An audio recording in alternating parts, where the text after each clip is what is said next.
নমস্কাৰ এই মুহূৰ্তত জনাইছো অসমৰ প্ৰত্যেকগৰাকী জনসাধাৰণৰ বাবে কেইবাটা গুৰুত্বপূৰ্ণ খবৰ।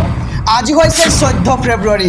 আজিৰ দিনটোতে অসমৰ লগতে ভাৰতবৰ্ষৰ বিভিন্ন প্ৰান্তৰ পৰা কেইবাটা গুৰুত্বপূৰ্ণ খবৰ একত্ৰিত কৰা হৈছে। এই মুহূৰ্তত জনাইছো আজিৰ প্ৰথমটো খবৰ। আজিৰ প্ৰথমটো খবৰেই ৰাজ্যবাসীৰ বাবে এটা ডাঙৰ খবৰ। অৰুণোদয় আঁচনিক লৈ বাজেটত বৃহৎ ঘোষণা।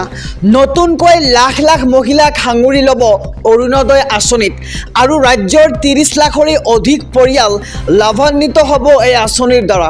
আৰু ৰেচন কাৰ্ড থকা প্ৰতিটো পৰিয়ালক অৰুণোদয় দিয়াৰ পৰিকল্পনা চৰকাৰৰ। লাভ কৰিব জীৱন জ্যোতি বীমা যোজনা, সুৰক্ষা বীমা যোজনাৰ সুবিধা আৰু অৰুণোদয় আঁচনিক লৈ বাজেটত বৃহৎ ঘোষণা কৰা হৈছে। নতুনকৈ লাখ লাখ মহিলাক সাঙুৰি ল'ব অৰুণোদয় আঁচনিত আৰু ৰাজ্যৰ 30 লাখৰো অধিক পৰিয়াল লাভান্বিত হ'ব এই আঁচনিৰ দ্বাৰা।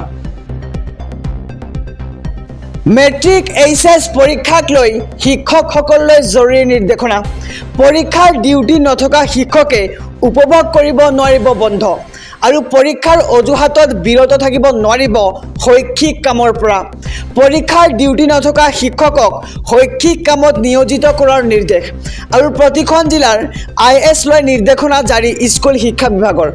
আৰু 12 ফেব্ৰুৱাৰীৰ পৰা আৰম্ভ হ'ব এইচএছৰ চূড়ান্ত পৰীক্ষা, লগতে 16 ফেব্ৰুৱাৰীৰ পৰা আৰম্ভ হ'ব মেট্ৰিক পৰীক্ষা।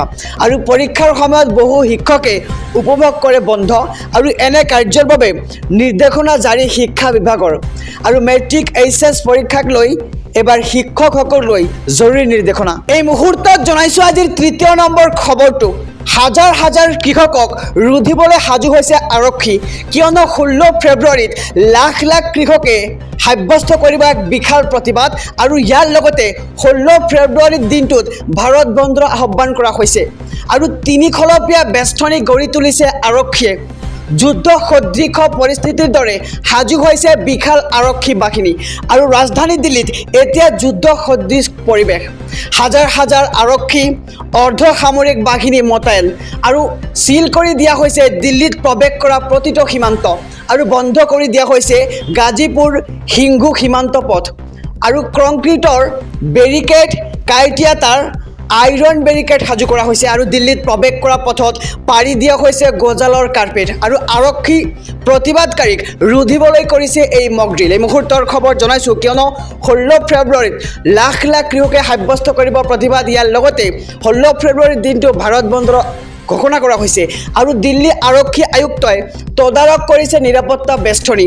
দিল্লী আৰক্ষীৰ সমান্তৰাললৈকে সাজু হৈছে হাৰিয়ানা আৰক্ষীয় আৰু হাৰিয়ানাৰ 7খনকৈ জিলাত কৰ্তন কৰা হৈছে ইণ্টাৰনেট সেৱা আৰু আম্বালা, কুৰুক্ষেত্ৰ, কৈথাল, জিন্দত, হিছাৰ, ফাতেহাবাদত আৰু ফিৰছা জিলাত ইণ্টাৰনেট সেৱা কৰ্তন কৰা হৈছে আৰু হাৰিয়ানাত বন্ধ কৰি দিয়া হ'ল এতিয়ালৈকে SMS সেৱাও। আৰু কাইলৈ দিল্লীক কবাবলৈ সাজু হৈছে কৃষক সংগঠন আৰু 200 সংগঠনৰ হাজাৰ হাজাৰ কৃষক সাজু প্ৰতিবাদৰ বাবে। আৰু MSP, পেঞ্চন, ঋণ মাফকে ধৰি বিভিন্ন দাবীৰে কৰিব এই প্ৰতিবাদ। আৰু 16 ফেব্ৰুৱাৰীত ভাৰত বন্ধৰ আহ্বান কৃষক মৰ্চাৰ। 16 ফেব্ৰুৱাৰীত ৰাষ্ট্ৰীয় ঘাইপথ অৱৰোধ কৰিব দল সংগঠনে আৰু ইয়াৰ প্ৰতি লক্ষ্য ৰাখি তৎপৰ আৰক্ষী প্ৰশাসন। আৰু কৃষকৰ প্ৰতিবাদ ৰুধিবলৈ কৰ্তন কৰা হৈছে ইণ্টাৰনেট সেৱা। আধাৰ কাৰ্ড নাথাকিলে লাভ কৰিবনে চৰকাৰী আঁচনিৰ সুবিধা? আধাৰ কাৰ্ডক লৈ মুখ্যমন্ত্ৰী হিমন্ত বিশ্ব শৰ্মাৰ এক বৃহৎ ঘোষণা। ৰাজ্য চৰকাৰৰ আঁচনিৰ ক্ষেত্ৰত আধাৰ নহ'লেও অসুবিধা নহয়, মুখ্যমন্ত্ৰী হিমন্ত বিশ্ব শৰ্মাৰ মন্তব্য।